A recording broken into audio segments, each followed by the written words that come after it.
আবারও বৃষ্টি দক্ষিণবঙ্গে, পাশাপাশি রয়েছে উত্তরবঙ্গে এবং বাংলাদেশের বেশ কিছু অঞ্চলে। তবে দক্ষিণবঙ্গে বৃষ্টির সাথে এবার কিন্তু বজ্রপাত এবং কালবৈশাখীর একটা সম্ভাবনা থাকছে। পাশাপাশি উত্তরবঙ্গেও বেশ কিছু অঞ্চল জুড়ে বৃষ্টিপাতের সম্ভাবনা রয়েছে। তবে আমরা প্রাথমিকভাবে যেটা জানতে পারছি, বঙ্গোপসাগর থেকে প্রচুর পরিমাণে জলীয় বাষ্প ঢুকছে আমাদের বাংলার দিকে, আর এই জলীয় বাষ্পের ফলে বজ্রগর্ভ মেঘ সঞ্চার হবে এবং যার ফলে কিন্তু দক্ষিণবঙ্গে আগামী বেশ কয়েকদিনের মধ্যে একটা বৃষ্টিপাতের পরিস্থিতি তৈরি হবে। তো আজকে আমরা আলোচনা করব দক্ষিণবঙ্গে কবে বৃষ্টি হবে, উত্তরবঙ্গে কবে বৃষ্টি হবে এবং কোথায় কোথায় বৃষ্টি হবে সেই সমস্ত বিষয়গুলো নিয়ে। তো বন্ধুরা, মূল ভিডিওতে যাওয়ার আগে ছোট্ট একটি অনুরোধ যে আপনার এলাকার আবহাওয়া এই মুহূর্তে কেমন রয়েছে অবশ্যই কমেন্ট করে আমাদের ভিডিওর শেষে জানাবেন। আগামীকাল বৃহস্পতিবার সকালবেলার দিকে উপকূলের যে সমস্ত জায়গাগুলো রয়েছে, দক্ষিণ 24 পরগনা এবং পূর্ব পশ্চিম মেদিনীপুর, এই সমস্ত জেলাগুলো অংশত মেঘলা লক্ষ্য করা যাবে।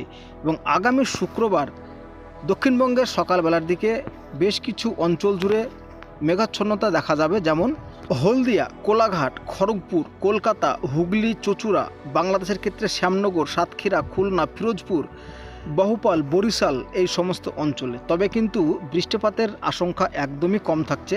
তবে শনিবার যদি আমরা লক্ষ্য করি, শনিবার সকালবেলার দিকে কিন্তু মেঘাচ্ছন্নতা একটু বেশি দেখা যাবে।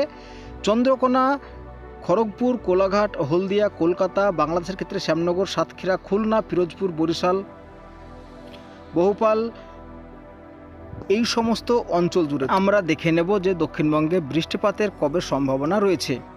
তো প্রাথমিকভাবে যেটা আমরা দেখতে পাচ্ছি, আগামী সোমবার দুপুরের পর থেকে বীরভূমের বিশেষ করে দুমকা, মল্লারপুর, বোলপুর, লাভপুর, এই সমস্ত অঞ্চলগুলোতে একটু মেঘাচ্ছন্ন বা বৃষ্টি কিন্তু আমরা 2-1 পশলা দেখতে পাচ্ছি, বজ্র বিদ্যুৎ সহ। তবে পাশাপাশি কিন্তু কালবৈশাখী ঝড়েরও একটা সম্ভাবনা থাকছে এবং পরবর্তী সময় কিন্তু এই বৃষ্টিটা নদিয়া এবং মুর্শিদাবাদের দিকে এগিয়ে আসছে। তবে উত্তরবঙ্গের ক্ষেত্রে আমরা দেখতে পাচ্ছি গ্যাংটক, শিলিগুড়ি, আলিপুরদুয়ার, এই সমস্ত জেলাগুলোতে কিন্তু বৃষ্টিপাতের সম্ভাবনা রয়েছে। তাছাড়াও বিক্ষিপ্ত বৃষ্টিপাত থাকছে কিন্তু দিনের বেলাতে উত্তরবঙ্গের মালদা এবং পুরুলিয়া জেলাতে। মঙ্গলবার যদি আমরা লক্ষ্য করি, মঙ্গলবার সকালবেলা আংশিক মেঘলা থাকছে, তবে বৃষ্টিপাতের পরিমাণটা কিন্তু আমরা অনেকটাই কম দেখতে পাচ্ছি। তো আকাশ কিন্তু আংশিক মেঘলা ভাব থাকছে আমাদের দক্ষিণবঙ্গ এবং উত্তরবঙ্গ প্রায় বেশ কিছু অঞ্চল জুড়ে। তো বন্ধুরা, এই গেল বৃষ্টির আপডেট। তো এবার আমরা দেখে নেব তাপমাত্রার সংক্ষিপ্ত আপডেট।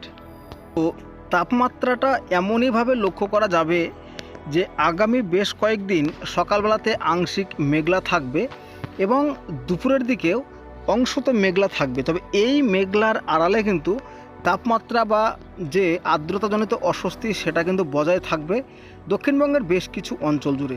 তো এই মুহূর্তে আমরা বেশ কয়েকটি জেলার বা জায়গার তাপমাত্রা নোট করেছি, যেমন ক্যানিং 31, ডায়মন্ড হারবার 32, হলদিয়া 32, কাকদ্বীপ 31।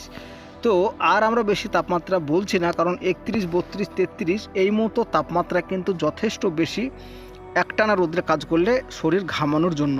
শুক্রবার দিনে কিন্তু সকালবেলায় আকাশ আংশিক মেঘলা থাকবে, তবে পরবর্তী সময়ে এই যে দুপুরের দিকে আংশিক মেঘলার আকাশের মধ্যেই কিন্তু সে আর্দ্রতাজনিত অস্বস্তি লুকিয়ে থাকবে। কারণ মেঘলা থাকলেও কিন্তু দুপুরকার দিকে তাপমাত্রা কলকাতা 34, খড়গপুর 33, জামশেদপুর 34, দুর্গাপুর 33, বাংলাদেশের ক্ষেত্রে বিভিন্ন জায়গায় যেমন ময়মনসিংহ 32, কুমিল্লা 33, ঢাকা 34। সুতরাং তাপমাত্রা 33, 34, উত্তরবঙ্গের ক্ষেত্রে 29, 30, 31, 32 এই মতো তাপমাত্রা কিন্তু আমরা দেখতে পাচ্ছি, বিশেষ করে 3 জায়গার ক্ষেত্রেই। তো যাই হোক, এই যে বৃষ্টি আপনাদেরকে বললাম, কালবৈশাখী ঝড়সহ যে একটা বৃষ্টিপাতের আশঙ্কা তৈরি হচ্ছে, সেটা কিন্তু আগামী রবিবারের পর থেকে আমরা দেখতে পারবো। তো যাই হোক, এই ছিল আজকের আপডেট। তো আপনার এলাকার আবহাওয়া কেমন রয়েছে অবশ্যই কিন্তু কমেন্ট করে জানাবেন।